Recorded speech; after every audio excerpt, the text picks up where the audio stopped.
Good morning, everybody. Happy Thursday. We're live for you, and we still have an amazing show. So what do we have, Krystal? Indeed, we do. Election night continues endlessly. We still do not know exactly who the next president of the United States is going to be, but we have some great guests in the show to help us potentially figure that out and what it may ultimately mean. We've got Julius Krein on, great thinker on the populist right, to talk about the Trump era and what things may look like moving forward. We've got George Gale on, a great progressive organizer in rural America, to talk about how Democrats have lost much, if not, most of rural America, certainly. We also have John Fetterman on. He is the lieutenant governor of Pennsylvania. Rather key state at this point. So interested to hear from him about the Trump lawsuit against that state, also how the counting is going, what still remains out there. And we want to start just with what we know so far and where things may be headed today, Saagar. Yeah, that's right. So the Vice President Biden spoke briefly yesterday. President Trump did not, but we didn't play for you his words on election night. So let's play both of those, and we'll get into the weeds in terms of all of the states. Let's go. This is a fraud on the American public. This is an embarrassment to our country. We were getting ready to win this election. Frankly, we did win this election.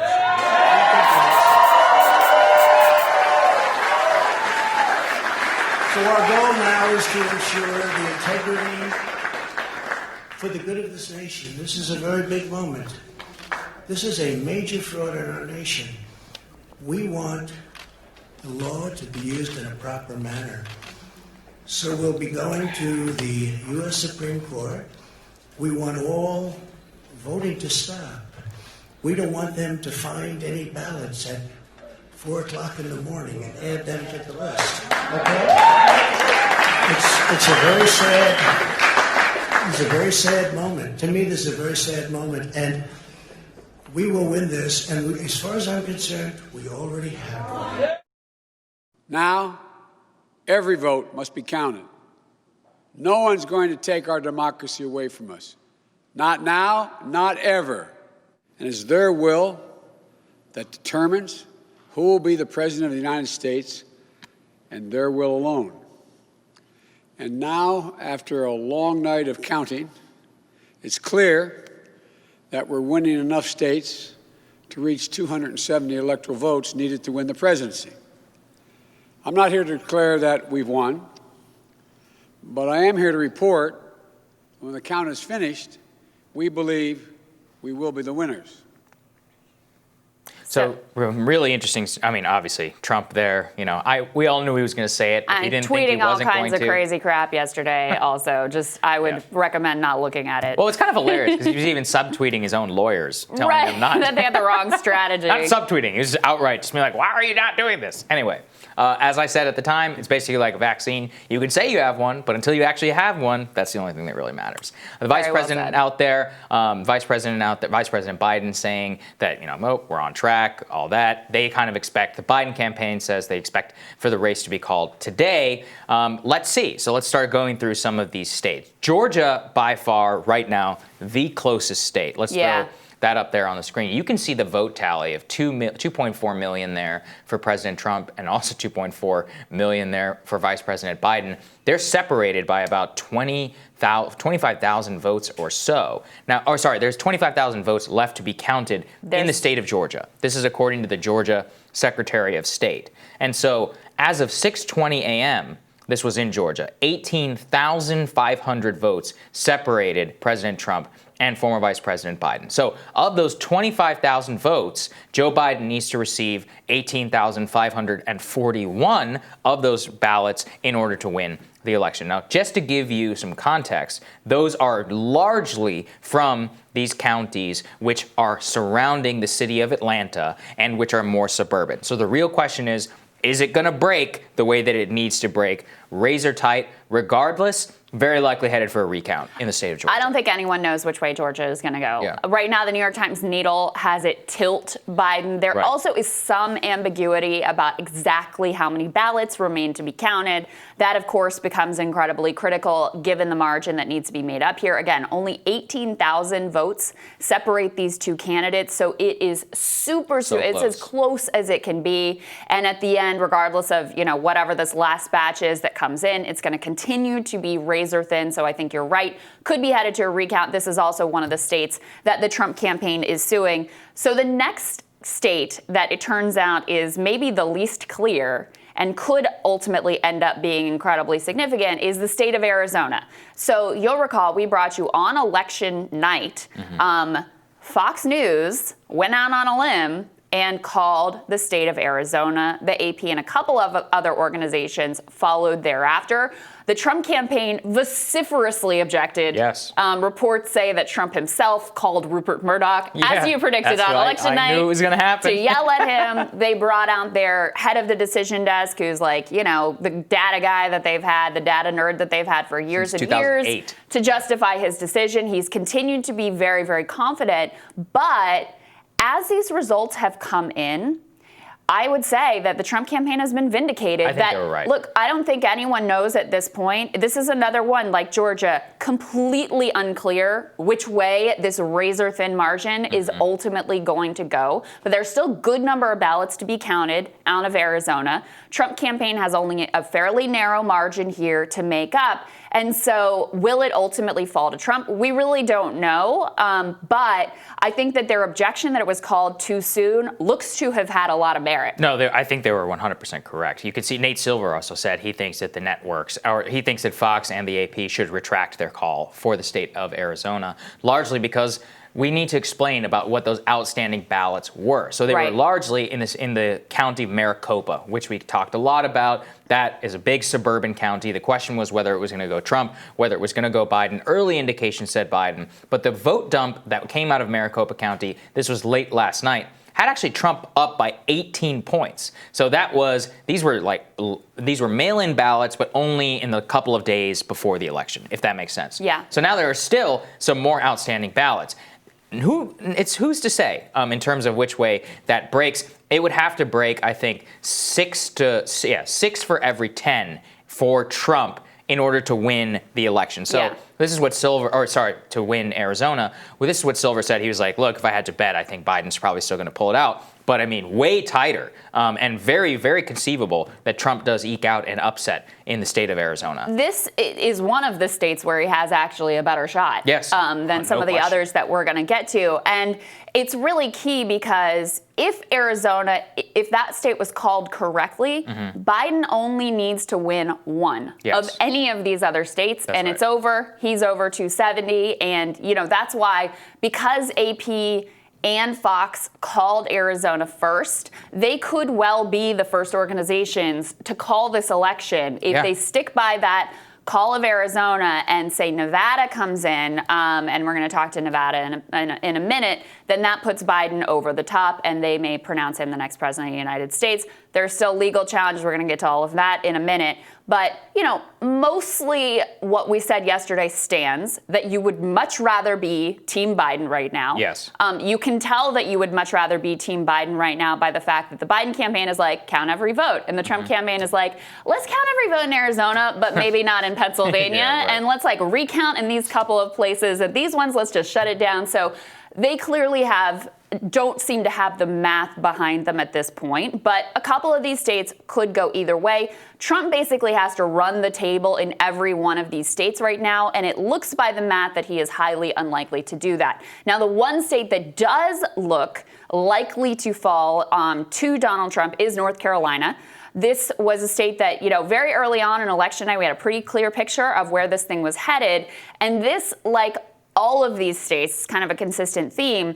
It's really a question of which votes remain outstanding. So you can see Trump has a decent margin right now over Joe Biden. And so if the remaining ballots come in the way they've been coming in, then he very, very likely holds on to the state of North Carolina narrowly and wins there. That's right. It's just the reason that they've hesitated to call, and I heard, you know, multiple analysts explain this yesterday, is that the batch of ballots remaining to be counted is of a kind of a different stripe than the ones that have already been counted. So that means it's harder to extrapolate. It's like to project it out. Yeah, it's harder to, so you can't exactly extrapolate what's going to be in those ballots based on the results you have already seen, because they are different. They're of a different nature and character in terms of their timing, in terms of where they're coming from, than the ones that have already been counted. And that is what is keeping them from making a final call in North Carolina. But all the analysts are saying that one looks very likely to ultimately fall to Donald Trump, which is where things stand this morning. Yeah, that's right. So that is the state of North Carolina. Now let's talk about Nevada, which is also turned out to be a squeaker, not one that we really thought was going to be one. Overnight. Well, actually, we thought it was. Well, we did. Not everybody else did. Honestly, really should have gone with my gut from the very beginning on a lot of this, but that's another discussion for another time in terms of public polling. Let's throw the Nevada results up there on the screen. Currently, 49.33% of the vote for Joe Biden, 48.69% of the vote there for Donald Trump. So incredibly tight. However, we're going to know at 9 a.m. local time Nevada when the results drop. Eastern. Because apparently everybody just stops working at night in Nevada. Who knew? Even though in the middle of the election. And so in fairness, I think they have continued to count. Okay, they're just going to sort of release them all at once, is my understanding. I would just prefer, like take the day off. And I think the rest of the East Coast, us East Coast supremacists, should know immediately, right? But that's okay. They're going to make us wait till noon. So be it.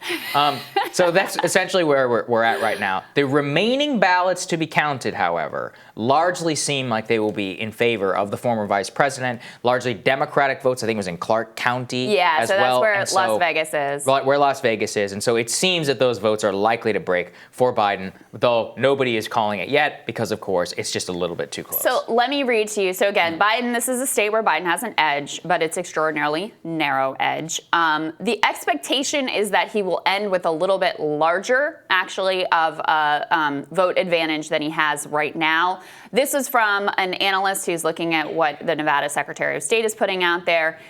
The ballots that have been counted so far in the state of Nevada are all in-person early votes. This is Dr. John Samuelson, by the way, on Twitter that I'm reading from. All in-person early, all in-person election day, and we know those are the ones that are best for the Republicans, the in-person votes on election day. And most of the mail ballots that were received before election day have been counted. So that means what remains is more mail-in ballots. Those have tended to be better for Joe Biden. And what's more, as you're saying, the expectation is that the bulk of those will actually be Clark County mail-in ballots. So again, the expectation is that that will actually increase Joe Biden's margin in the state of Nevada. But again, we have to see what the nature of these ballots are, and they are of a little bit of a different stripe than the ones that have been counted, and that's why this state is not being called yet. But John Ralston, who we've referenced here, who's like the guru in the state, is expecting that Joe Biden will eke out the win here and pad his margin a little bit from where it stands right now. He certainly needs it. I mean, that's the question, is that it's so tight where it could end up at 279 electoral votes. It could end up at 305. Yeah. And that's the question is, Georgia, which way is it going to break? So I want to update actually what I was talking about on Georgia.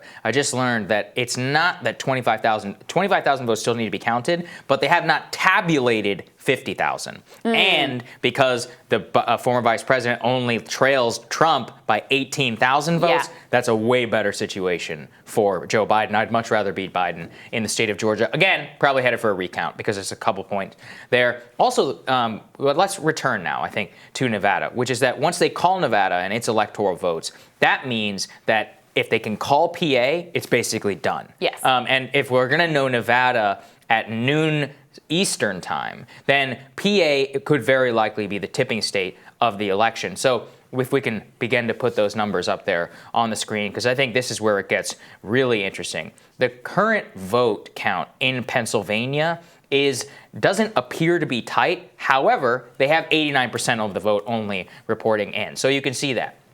3.2 million votes for President Trump, about 3.05 million for Vice President Biden. But to understand this, they only have 89% of their votes that are reporting in. And a lot of the ballots that are left to be counted are not just in the city of Philadelphia, but they are Delaware County, Lehigh County, Cumberland, Bucks, Monroe, Center, and Allegheny, which are just a few. all of those counties are generally suburban and are going to break for Biden. So the outstanding... And these are mail ballots. And are mail-in ballots. Which would be better for him, too. Overwhelmingly more Democratic. And then the real question is what the margin is. So as I understand it, I think there's a couple 100,000 more votes to be counted. Here's what we've got as of 14 hours ago. And I think this is the latest numbers. This is from Jonathan Tamari, great reporter, analyst who we had on Rising to break down the state of Pennsylvania. Is really one of the best out there. What he says is, here's where Pennsylvania stands. Trump's edge is down to about 300,000, and there are about 900,000 mail ballots uncounted yet. Biden has been winning 78% of the mail ballots that come in. If that holds, obviously Biden would ultimately surpass Trump's advantage. That's why a lot of people actually, of the states that remain out there, for Biden to grab and ultimately, get past that 270 benchmark. Yep. Pennsylvania is the one that looks the most clear, where not only is he very likely, if these trends continue as they have been, to win the state. He may actually win. It looks like he may win Pennsylvania with a larger margin than, say, even Wisconsin or potentially Michigan. Certainly possible. So he is on track there if trends continue.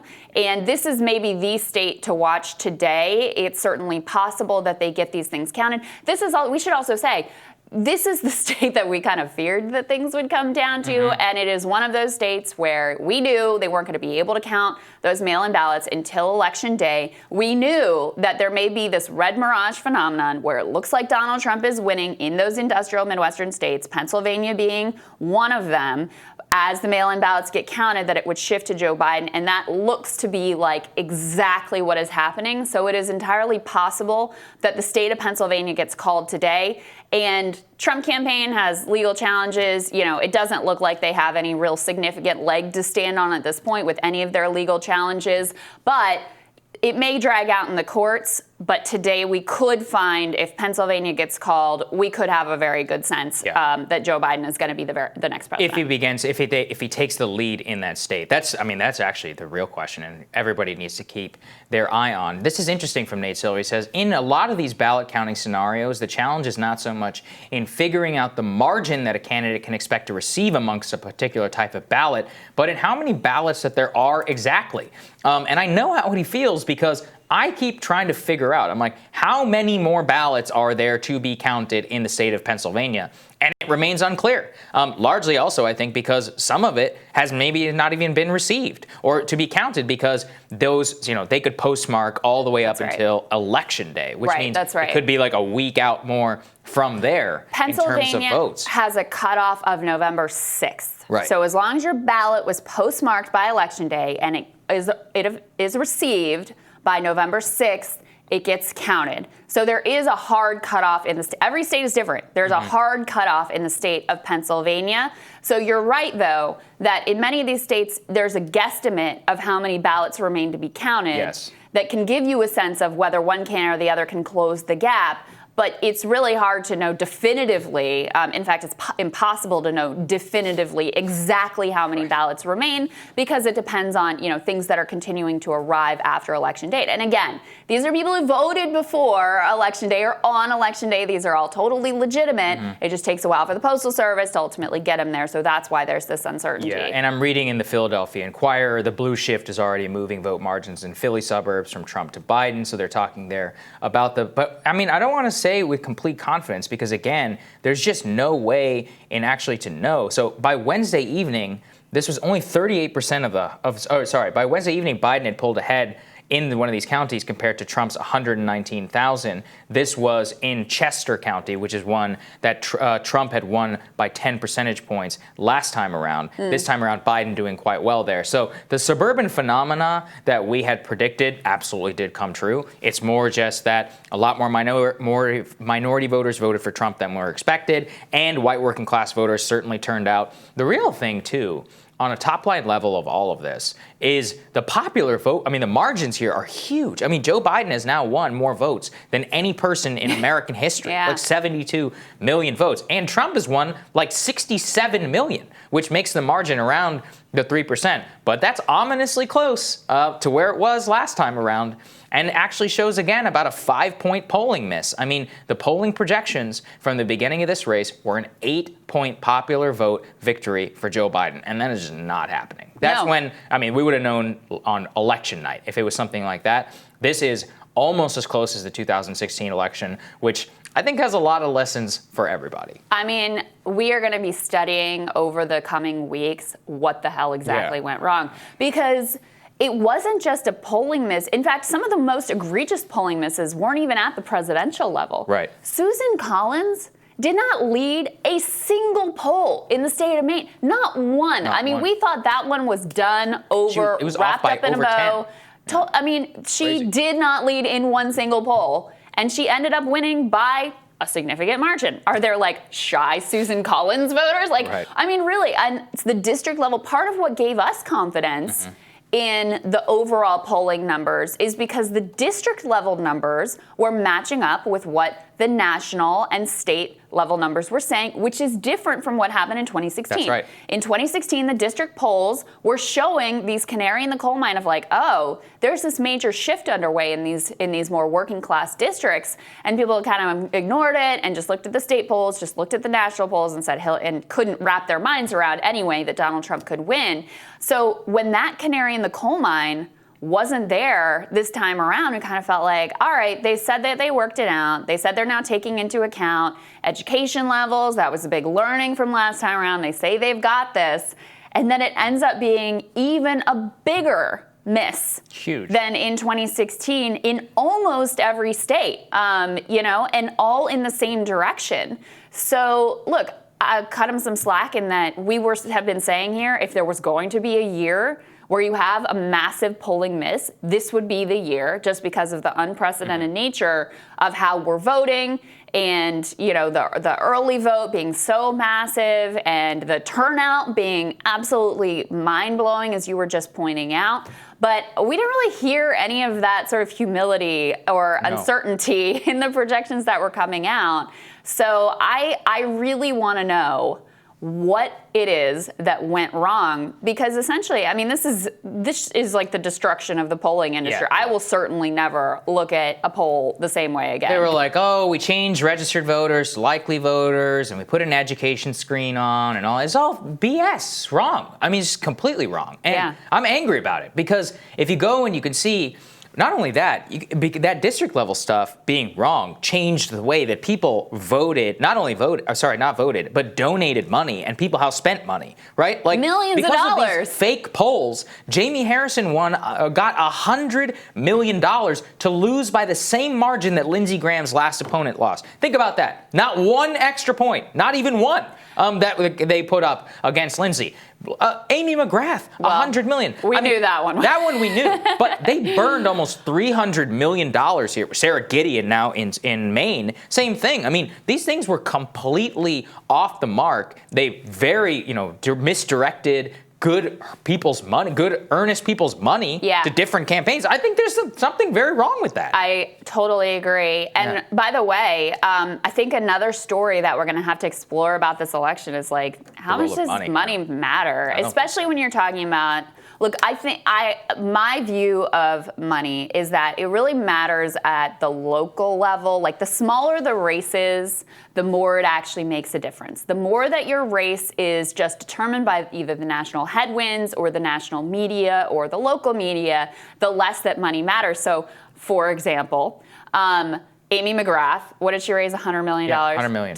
To get destroyed by Mitch McConnell in utterly predictable fashion. Double digits. Marquita Bradshaw, who raised next to nothing in the state of Tennessee, who we had on the show, is a socialist who shocked everyone when she won the Democratic nomination. She got basically the same margin in Tennessee as Amy McGrath got in Kentucky. And Marquita, for all intents and purposes, she had very, very little money versus $100 million. So what? I mean, you just set that $100 million on fire, basically. It's just gone.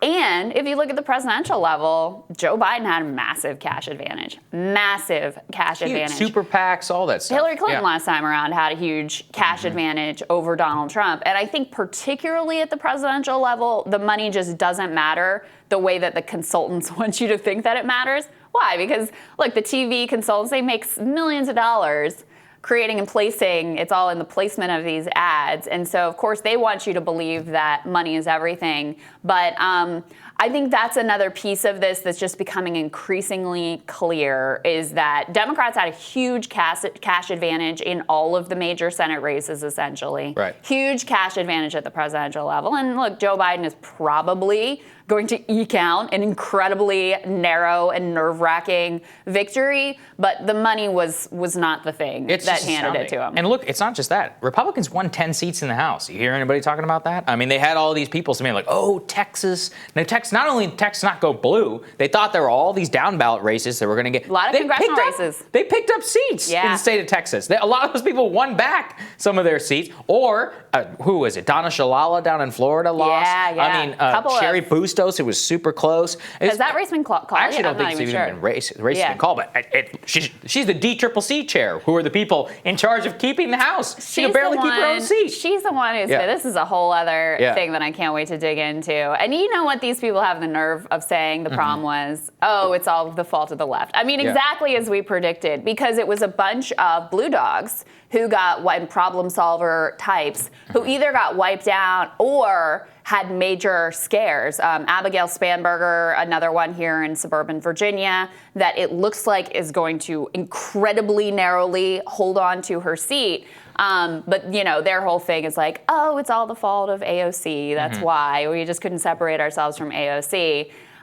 Which I just think is such a bunch of, BS. Well, if they pass the stimulus, they'd probably be a lot more fine. I think that's another lesson here, too, is Pelosi thought that she was being super smart, playing games with people's lives with the stimulus, and I think there was a huge backlash to that. I think people saw through it and thought it was disgusting. Well, and that's the thing, is we overweighted lockdown and coronavirus and underweighted the economy. I should have trusted my gut because I am more of an economic determinist. And the question, and every time I looked at that public polling, I was like, look, it's overwhelming. But now polling's wrong. I got to be honest. And the lockdown stuff is not nearly, it's not even about lockdown being popular, but the economic message that Trump was pushing, I think, more directionally aligned with the American people than the one that Biden was. And that was a huge part of our analysis here. And in retrospect, I'm going to trust my gut more in the future, which is that the circumstances of people's lives are more important than a virus. I thought that it was overpowering. I was like, well, if I was ever wrong, it's going to be now. And so I got to trust all this public polling. It shows me 89% approval ratings of all this stuff. But look, it was bullshit, and I'm not gonna trust it anymore. And here's the other thing. What I think could have been, look, again, I think Joe Biden is going to eke this thing out. That's where the math looks like it's headed. It's not certain, but it looks like it's headed. And I do want to make it clear, like, it's pathetic to lose to Joe Biden as an incumbent president. So I don't want to, give Trump too much credit here.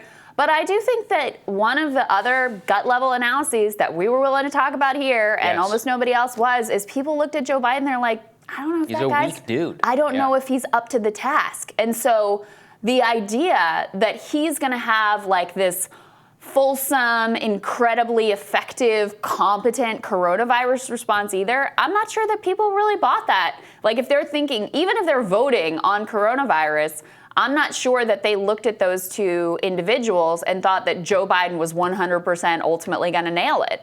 So I think I think the media missed a lot in terms of how people were just perceiving the personal strength and capability of Joe Biden in comparison to Donald Trump as well. And the fact that he didn't really campaign that much, didn't really do all that much, didn't really give people a reason to have confidence in his ability to govern. I think that also is an undertold part of the story here. Yeah, I think that certainly is. But we have reams of different data and things that we need to break down. Dig into all of it. There's so many different fun lessons for me in particular down there. I think for you, in terms of Nancy Pelosi already being like, I'm sorry, it didn't work out the way we thought it was. Also, by the way, I have long made the argument that the people like the white suburbanites that they centered this whole return to normalcy argument, those friggin' people were gonna vote for you anyway. You didn't need to do anything to get those people to show up. What you needed to focus on were Latino. How many times do we talk about this here? That